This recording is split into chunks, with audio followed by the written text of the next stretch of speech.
Mark సువార్త 10వ అధ్యాయము 29-30.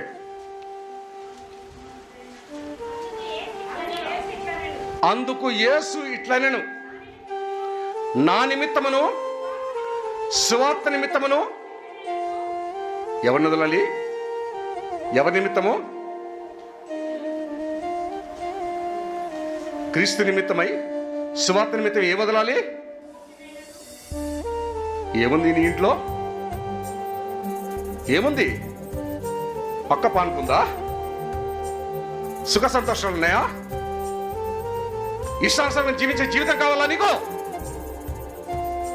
కుదరదది. క్రీస్తు నిమిత్తమై సువార్త నిమిత్తం ఏ వదలాలి?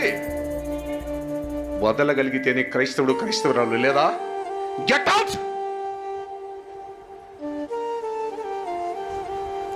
పురుషులారా, మీ ఇళ్లలో ఉంటే జాగ్రత్త.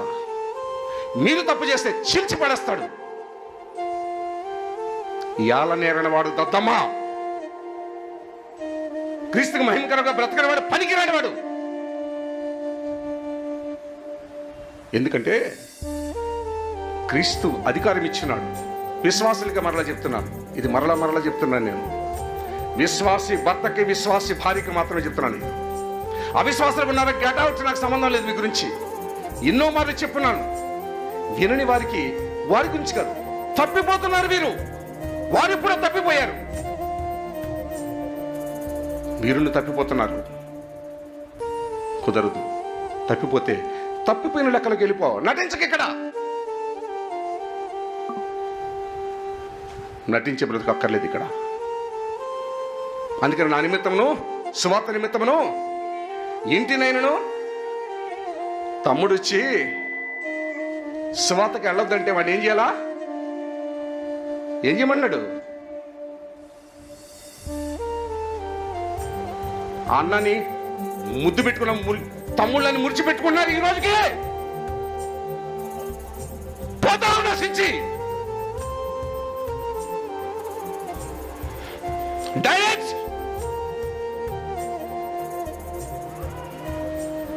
సహించగలిగినంత కాలం సహించాడు.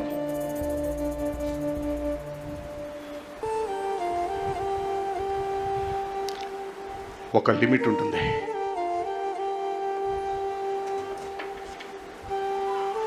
రేకరా రాయురానా లేరా చేశాను.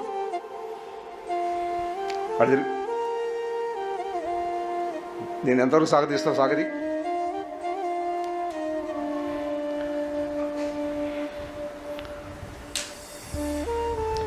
లిమిట్ దాటితే ఏమైంది? అది లిమిట్ దాటితే ఏమవుతావు? గేటు బయట ఉంటావు. సర్టన్ లిమిట్ ఉంది. దానికి ఒక లిమిట్ ఉందా లేదా? దానికి ఒక లిమిట్ ఉంది. నీకు ఒక లిమిట్ ఉంది.